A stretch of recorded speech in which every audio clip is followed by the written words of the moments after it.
Hi, my name is Joe Jackson. I'm a journalist, author, interviewer, and broadcaster who's interviewed roughly 1,400 celebrities over a 30-year period. But hey, I couldn't have said what I just said in truth, apart from perhaps the author bit, were it not for Leonard Cohen. On March the 1st, 1985, as a lifelong fan posing as an interviewer and journalist purely so I could meet and talk with the man himself, I interviewed Leonard, and it left me feeling so transcendent that within 15 minutes after the interview ended, I wrote in my notebook, "Out of this begins my career as an interviewer." As I said to my girlfriend minutes earlier, the LSD Leonard gave me really was that good. Of course, I was joking. Either way, I tell the full backstory in my new ebook, Hallelujah, a conversation with Leonard Cohen. And it also includes, for the first time, the full typescript containing not just every word Leonard and I spoke that day, but also alludes to his Pinterest pauses when I asked, for example, about his use of drugs and a particularly unhappy phase in his life. But what I want to play for you now is a clip from the interview, which itself is the focus of another podcast. But here, the man who once recorded an album called Songs of Love and Hate talks to me about love and hate, and more specifically, how love should at times be healthy enough to open to embrace hatred. And by the way, when I mention Death of a Ladies' Man, I'm referring to his book, not the album of nearly the same name. If you want to read the original article, as savagely edited as it was, check out joejacksoninterviewer.com. Either way, enjoy. Just to end up with the new album, with the track "Your Father's Gone Hunting," is it still a case of those who must live forever, everything they cannot control, just that aspect, as in?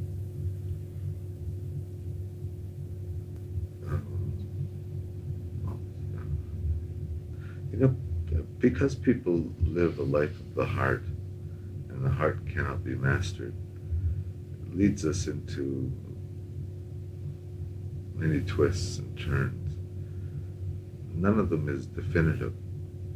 There are times, there are times you hate your children, there are times you hate your wife. That feeling of hatred is absolutely valid, it's true. You're seized by it. You can't talk your way out of it or think your way out of it. It's just like love. It's powerful. And because song or art or even ordinary human behavior comes out of the heart, comes out of those emotions, we tend to define ourselves by those. The only thing that changes as you get older and you not master the heart, but put the heart in a certain kind of perspective, is you start forgiving yourself and others for the powerful emotions that you have about them. And that's why it's not that the emotions change. It's just that an element of forgiveness starts to take place. You put it in perspective. You say, well, I can't stand my wife today, but I know that isn't because, she's evil and I hate her. Or I can't stand my kid today doesn't mean he's a bad kid. It's just a day. It's just a day. That's why the darker aspect of the book Death of a Ladies' Man, like the hateful seizures that you say one must give into, or often give into, you find as valid as expressions of love, or are expressions of love. And that's why I set up that book with a mirror commentary on the other side, so that all those emotions were compromised by their contrary possibilities. Yeah, the reading later on. Was there also an aspect of trying to, as has been said, beat the critics to the punch? Did you feel you had to defend? Well, I had been getting such bad press for so long that, I took a stance in that book, Death of the Ladies' Man, that I was the greatest writer of the age. Yeah, the stylist of your era. And the only honest man in town. Yeah, right. But that was a humorous stance. I know. But do people take those seriously? That's what I was thinking. Many critics are going to dive in on that line and say, is this what he's claiming?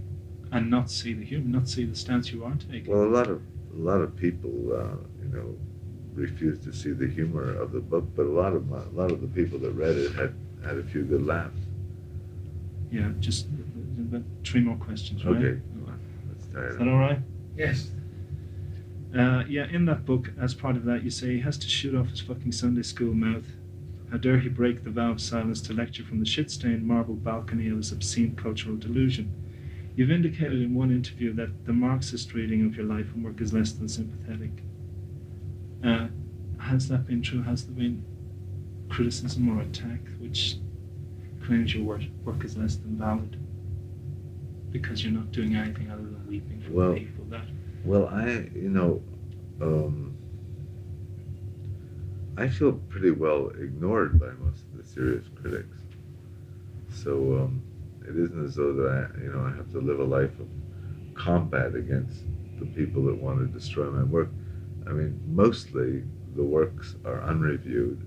Mm-hmm. I have to depend on a direct association between me and the readers, me and the listeners, because until very recently, I went through a long period of time where the work was pretty well ignored. So the least of my problems is whether the Marxists like me or not. Yeah, it doesn't bother you, because I thought perhaps you might be trying to beat them again to the punch with that criticism.